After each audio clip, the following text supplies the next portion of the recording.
saudara pemirsa, sebelum saya menyampaikan firman Tuhan untuk saudara-saudara sekalian, saya akan menyanyikan sebuah pujian kiranya menjadi berkat bagi kita.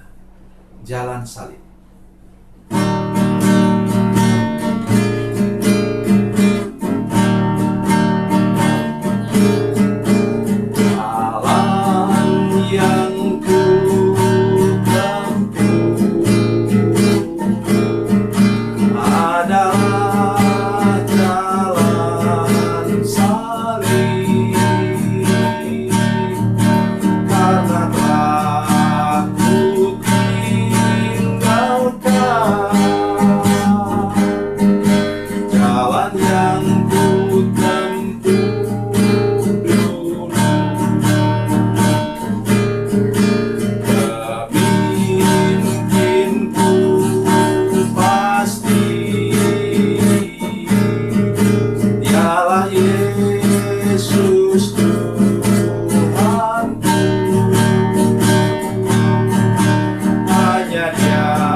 Salam saudara pemirsa, selamat berjumpa kembali dengan kami dalam program Berita Pengharapan. Saudara pemirsa, ada orang yang menderita sejak kecil sampai ke ujung jalan hidupnya tidak pernah mengalami kebahagiaan. Tetapi di atas segala-galanya ada Tuhan yang memperhatikan kita. Kalau Dia izinkan seperti itu, Dia punya maksud. Itu yang akan kita dengar sebentar. Mari kita berdoa sebelum kita lebih jauh mendengarkan firman Tuhan ini. Bapa, dalam nama Yesus, terima kasih untuk kebenaran firman Tuhan yang kami dengar sebentar. Berkati seluruh pemirsa dan semua jemaat yang menyaksikan program ini, Tuhan. Supaya kami tahu, bila kami diizinkan Tuhan menderita, Tuhan punya maksud dan Tuhan punya tujuan untuk kami nanti di ujung jalan diangkat oleh Tuhan secara luar biasa dan menjadi kesaksian bagi banyak orang. Terima kasih Tuhan, terpujilah nama-Mu. Dalam nama Yesus kami berdoa, haleluya, amin. Saudara pemirsa, mari kita membaca firman Tuhan dari Perjanjian Baru, Injil Lukas pasal 16 ayat 22. Lukas pasal 16 ayat 22. Kemudian matilah orang miskin itu, lalu dibawa oleh malaikat-malaikat ke pangkuan Abraham. Saudara pemirsa, saya harus mulai dulu. Tanda waspada. Sesudah saudara belajar firman Tuhan ini dari awal sampai akhir, jangan pernah ada prinsip bahwa orang kaya pasti masuk neraka, orang miskin pasti masuk surga. Ini salah besar. Mengapa? Alkitab katakan bahwa siapa itu? Abraham. Dia diberkati untuk menjadi berkat. Nah, Alkitab katakan dalam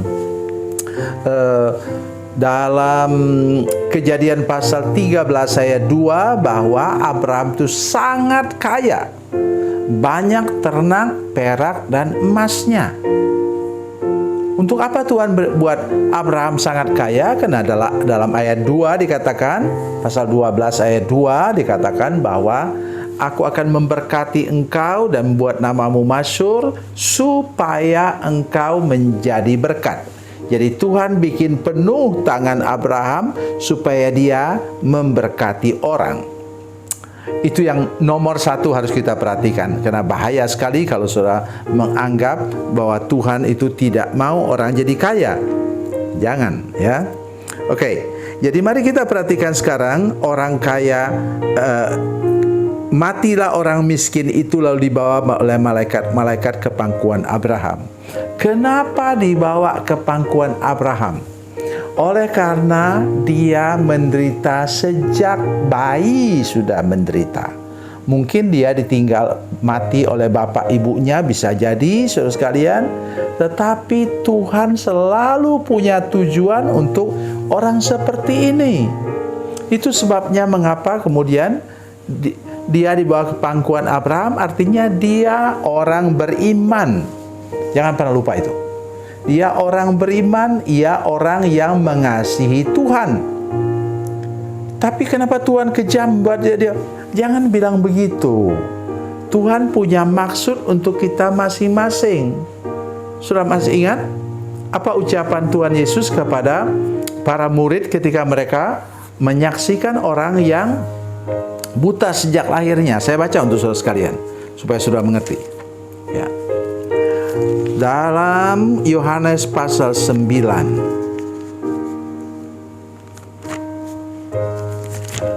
Saudara akan kaget mendengar jawaban Yesus. Yohanes pasal 9 katanya ayat 2. Murid-muridnya bertanya kepadanya, "Rabi, siapakah yang berbuat dosa, orang ini sendiri atau orang tuanya sehingga ia dilahirkan buta?" Jawab Yesus, dengar, catat baik-baik itu ayat 3.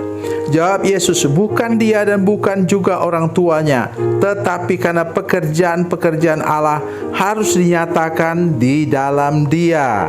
Itulah maksudnya tadi, itu orang yang sakit itu Lazarus yang menderita itu ada tujuan Tuhan, ada rencana Allah untuk kita masing-masing. Untuk saudara sekarang yang sedang menyaksikan program ini, yang sedang terbaring sakit misalnya, Tuhan punya rencana. Kalau engkau beriman, Tuhan punya rencana lewat kelemahan tubuhmu, fisikmu itu tuh.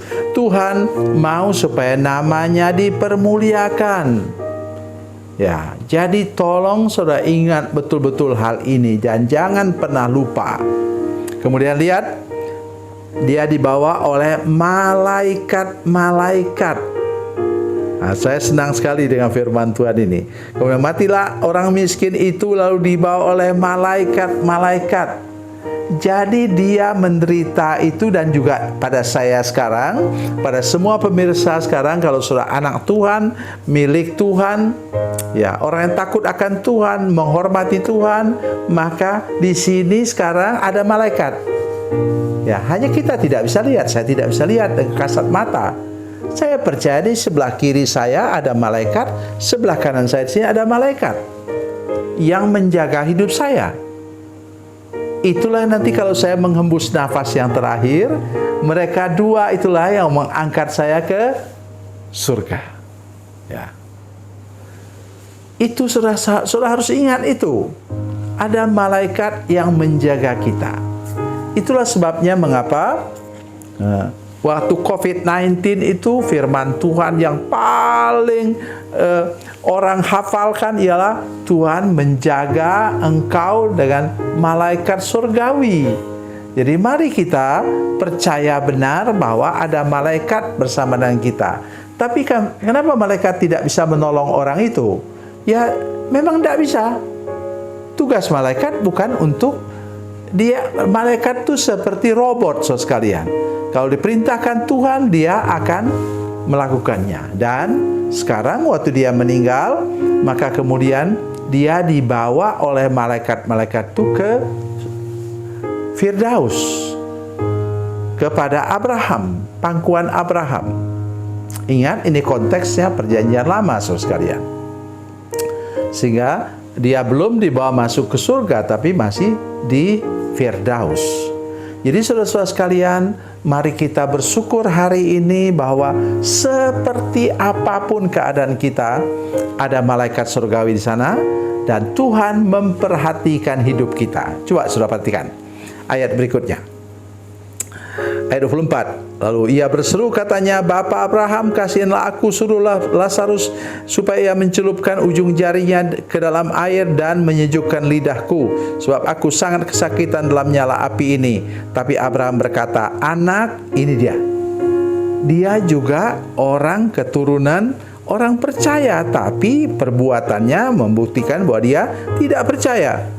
Bahwa engkau telah menerima segala yang baik sewaktu hidupmu, sedangkan Lazarus segala yang buruk.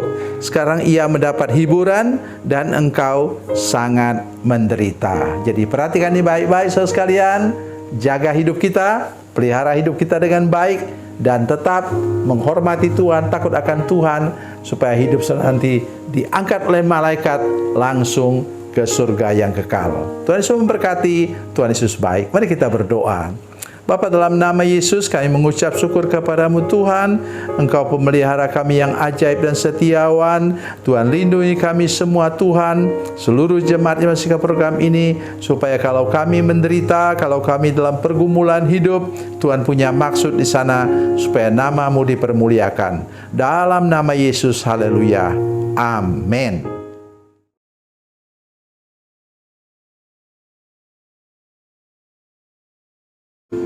Salam saudara pemirsa, mengakhiri program ini, saya mohon kepada saudara-saudara pemirsa sekalian untuk bila saudara menyaksikan program ini melalui channel YouTube, maka tekan subscribe dan bunyikan lonceng. Dan bila saudara menyaksikan program ini melalui channel Facebook, tolong saudara-saudara sekalian tekan like dan juga komen. Dan demikian pula bila sudah menyaksikan program Makanan Bergizi hari ini yang tertulis, maka tekan yang sama juga, tekan like dan tekan komen. Dan tolong saudara-saudara sekalian untuk membagikan program ini, share program ini di channel saudara-saudara sekalian, supaya lebih banyak lagi orang diberkati melalui program ini. Tuhan Yesus memberkati, Tuhan Yesus baik.